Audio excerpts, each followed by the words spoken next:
Have you ever wondered if what we're living right now was foretold centuries ago?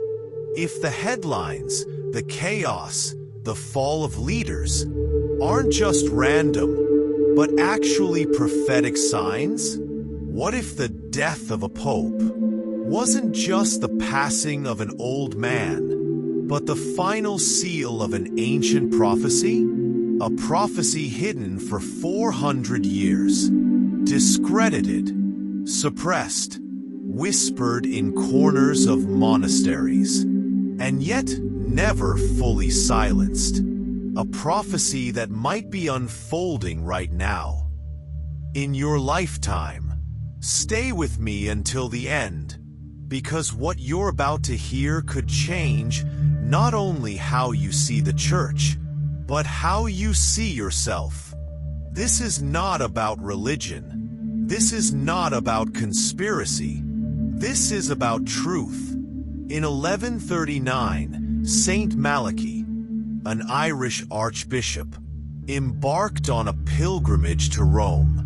But as he reached the gates of the holy city, he collapsed. And in that moment, according to many ancient accounts, he was overtaken by a divine vision. In this trance, he received 112 Latin mottos, each one representing a future pope, a timeline of spiritual leadership, from Celestine II in 1143 to a mysterious figure known only as Peter the Roman, the last pope. And that final prophecy reads, in the final persecution of the Holy Roman Church, Peter the Roman will reign, feeding his flock among many tribulations, after which the city of 7 hills shall be destroyed, and the dreadful judge shall judge the people.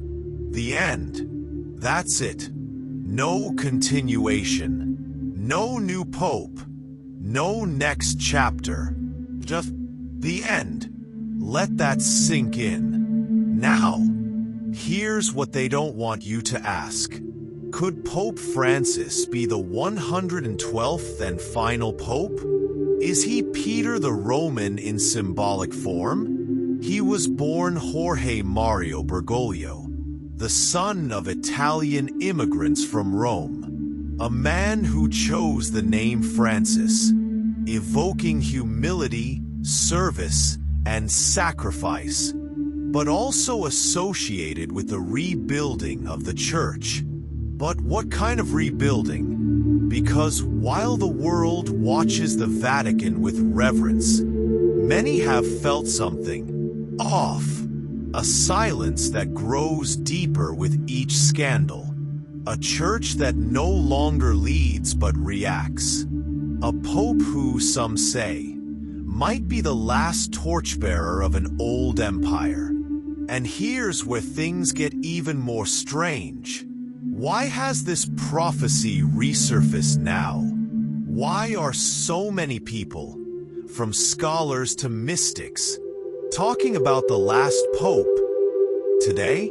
Why, at this exact moment in history, do we see the collapse of institutions, the exposure of secrets, and a rising global hunger, not for dogma, but for direct connection with the divine? Because maybe the prophecy isn't just about a man. Maybe it's about a system that placed middlemen between you and the Creator. A system that said, only through us you shall be saved. But now, that veil is thinning. We're beginning to remember what was hidden, what was buried beneath centuries of gold, incense, and Latin. That the divine never needed a palace. That God never needed a spokesman.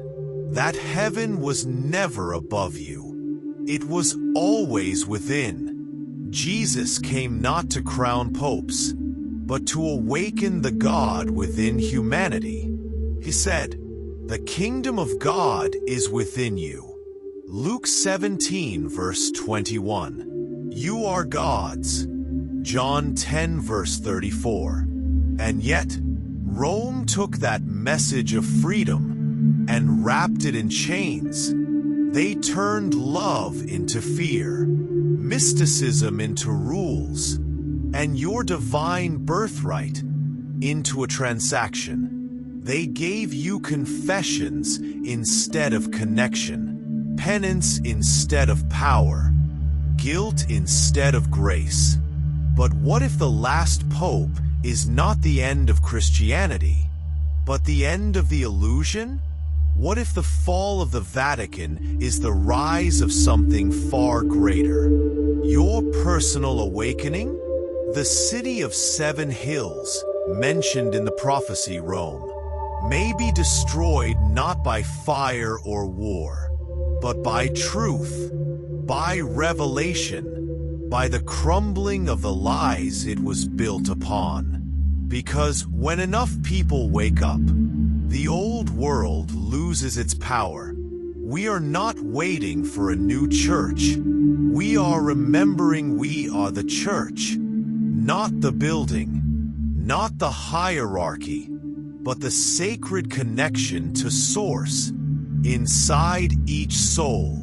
You are not separate from the divine. You are the divine, experiencing itself in human form. The Pope may have ruled from his throne, but your spirit was never beneath him. Your light is eternal. Your truth is unstoppable. This moment, right now, is the invitation to remember who you really are. You don't need incense to speak to the stars. You don't need Latin to talk to God. You just need to be still and know you are a temple of light. You are a channel of love. You are the voice of the divine returning to earth. So if you felt the calling, if your heart beats faster when you hear these words, if your soul whispers, "Yes, I remember," then say it now in the comments. Glowing star, I'm the light. Let the world hear it. Let the algorithm feel it. Let heaven echo with your return. Because the era of silent light is over. Now, it's time to shine. Time to speak. Time to rise. And every week on this channel, we bring you messages that reconnect you to the truth. Subscribe now. And be here when the next light comes through. Because the prophecy has been fulfilled. The age of men is ending. And the age of remembrance has just begun.